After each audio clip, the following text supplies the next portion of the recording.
A situação na Itália aqui hoje é dramática, né, Lacombe? Infelizmente, foi decretado o toque de recolher, que começou ontem, né, oficialmente, das 11 da noite às 5 da manhã.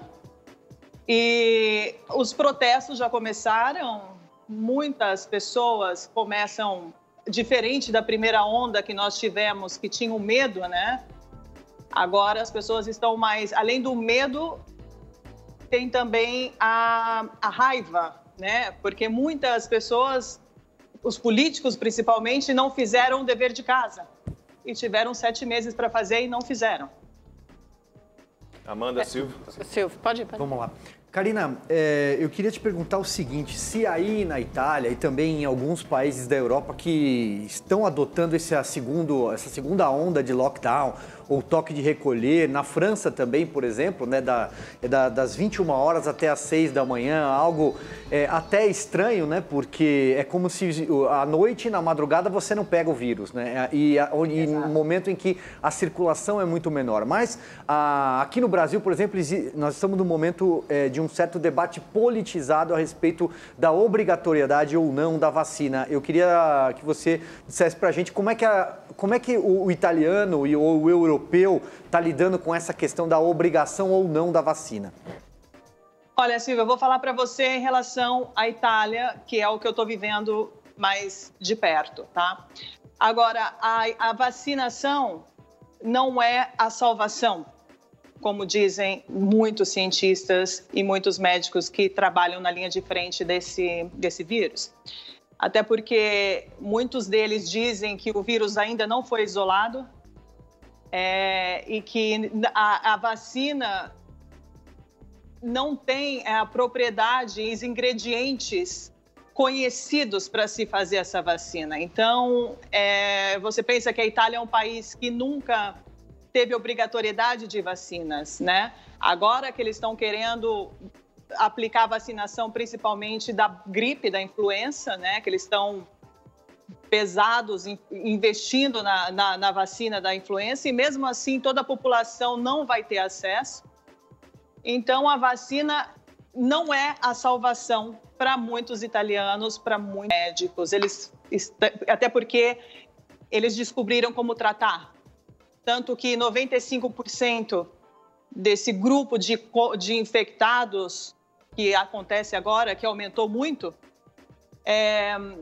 são assintomáticos. Estão sendo tratados em casa.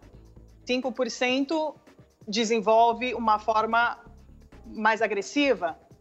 E é essa a preocupação, porque os hospitais não se prepararam.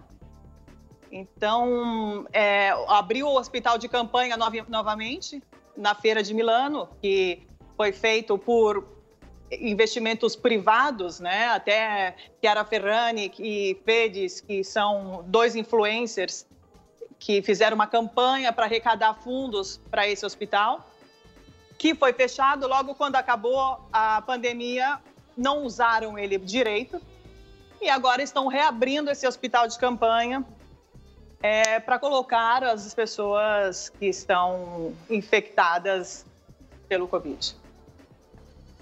A Itália teve uma primeira onda muito dramática, né, Karina? Tem uma população de idosos muito grande. Acho que a vacinação, os cientistas querem a imunização, vacinação para salvar vidas, logicamente para salvar pessoas, mas também para poder abrir a economia com mais conforto, senão fica nesse abre e fecha. Como é que está o número de casos e mortes aí? Olha, hoje nós temos um boletim de 19.370 novos casos. São 90 mortos, onde foram feitos 170 mil testes. Só que a gente tem que precisar uma coisa importante. 95% dessas pessoas são assintomáticas, não é como no início do ano. No início do ano, nós tínhamos um outro quadro muito dramático, porque as pessoas não sabiam como proceder. Primeiro que as autópsias não foram liberadas, os médicos não tiveram acesso às autópsias, que eram uma coisa fundamental para aquele momento.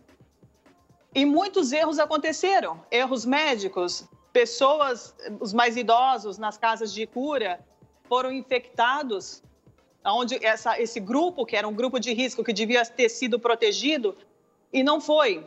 E ali aconteceu tragédias incalculáveis. Então, o mesmo erro começa a se repetir.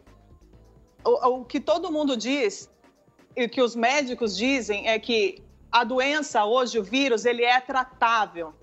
As pessoas têm que se tratarem em casa. O problema é que o terrorismo midiático começou de novo na televisão, mudou o tempo em Milão, na Itália, é inverno, está frio, começam as gripes, e muitos sintomas são parecidos com o Covid. As pessoas que estão no pânico, porque elas não sabem se elas estão infectadas ou não, elas vão atrás de testes. Os testes demoram de 10 a 15 dias para sair o resultado. Não tem teste para todo mundo. E aí começa o quê?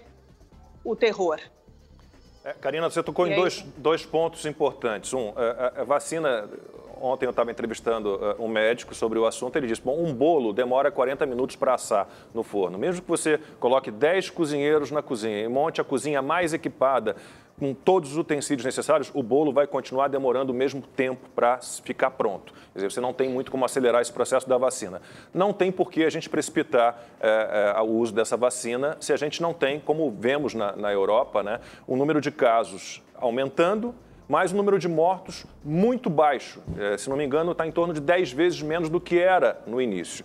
Então eu pergunto, será que, para a gente terminar a nossa conversa, será que a população da Europa, a gente viu protestos na Alemanha, na Inglaterra, em alguns países europeus, contra esse fechamento, contra o lockdown, as pessoas querendo retomar a sua vida, a economia precisa girar, e a economia tem a ver com saúde, tem a ver com vida.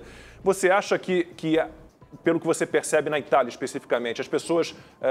estão assim mais revoltadas realmente e prontas a protestar e a não respeitar alguma medida como está sendo tomada agora? Sim, muitas delas, mas acontece que a polícia, eu te falei, a Itália é um governo parlamentar, né? O primeiro-ministro está decidindo e fazendo decretos na calada da noite, anunciando de última hora e descarregando a responsabilidade nos prefeitos, nos governadores, e cada um pode tomar sua decisão. E aí está se revelando quem são os totalitaristas, os xerifes, né? E é o que a gente fala, a economia não pode andar separada com a saúde, porque aqui a gente está vendo um drama enorme que a gente acaba de entender que esse segundo golpe vai ser fatal. E não só para a economia, culturalmente, e se continua assim, é um golpe grande para a nossa civilização.